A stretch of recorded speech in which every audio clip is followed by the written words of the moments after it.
in pursuit of the muscle up. Hey, this is Josh Hewitt from Top Form Fitness. Welcome back. This is part 4 of In Pursuit of the Muscle Up. Today we're going to look at assistance exercises that will help to develop your strength and stability throughout the shoulders and the back and the muscles that are going to be working in your pulling and your transition in the muscle up. Because after this, we're going to be going to the full muscle up exercise. So you're going to really need to develop that strength and stability and take care of those weak links. Here are some exercises that will help you do that. First of all, let's look at some rotator cuff exercises. You need to have a strong, stable rotator cuff in order to perform the muscle up safely and correctly. Here I'm demonstrating an exercise for internal rotation. This is also necessary during the transition from the pull up to the dip. Keep your arms bent at about 90 degrees and lower the bar back overhead, and then contracting deep into your shoulder muscles, bring it back over your chest. You'll need to start with a relatively light weight with most of these exercises initially, as you're isolating very small intrinsic stabilizer muscles. This is a great exercise for external rotation, using a barbell, bringing it back overhead, again, arms at 90 degrees. And finally, you're going to perform external rotation using the resistance bands. Keep your elbow locked against your body, shoulders back, retracted back, and open your arm outward without letting your elbow come away from the side of your body. Imagine this as the hinge of a door, and you're opening the door outward. Now let's look at some pulling movements to complement the muscle up.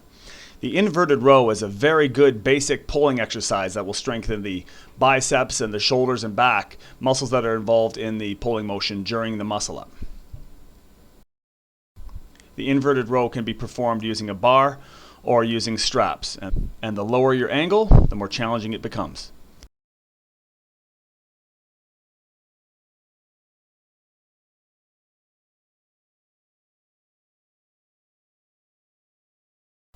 It's a good idea to perform some isolation work for the biceps as well. And rather than performing this using free weights such as dumbbells or barbells, I prefer to use body weight exercises as I feel they have a greater carryover to the muscle up. So here I'm performing a bicep curl underneath a bar. And basically I'm keeping my elbows or my upper arm straight up and down with my elbows facing the ceiling. And I'm pulling the bar, pulling myself up so that the bar comes behind my head. This can also be performed using straps. Again, I'm not bringing my elbows into my body as I would with a row, but I'm trying to isolate elbow flexion so that I'm focusing on the biceps, bringing the straps, the handles back behind my head as shown here.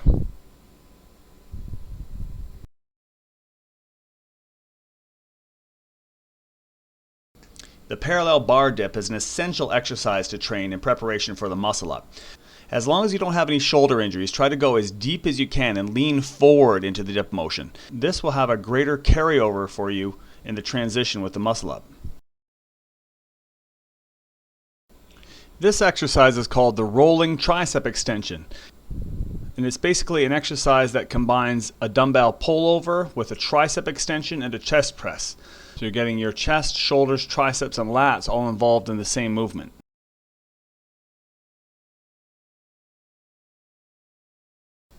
As with the biceps, I prefer to train my triceps using bodyweight movements, such as shown here. Whereas the parallel bar dip is an excellent compound exercise that involves the triceps. Here are some isolation movements you can perform using your own body weight to train the triceps.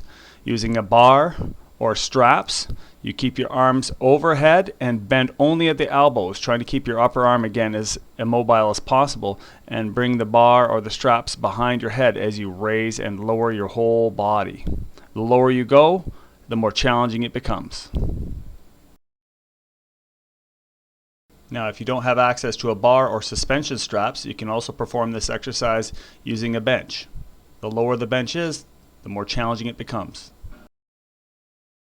Okay, when you're doing the wrist roller, arm over arm, try not to get too much sway in the arms when you're rolling. Try and keep it mostly in the wrists and forearms.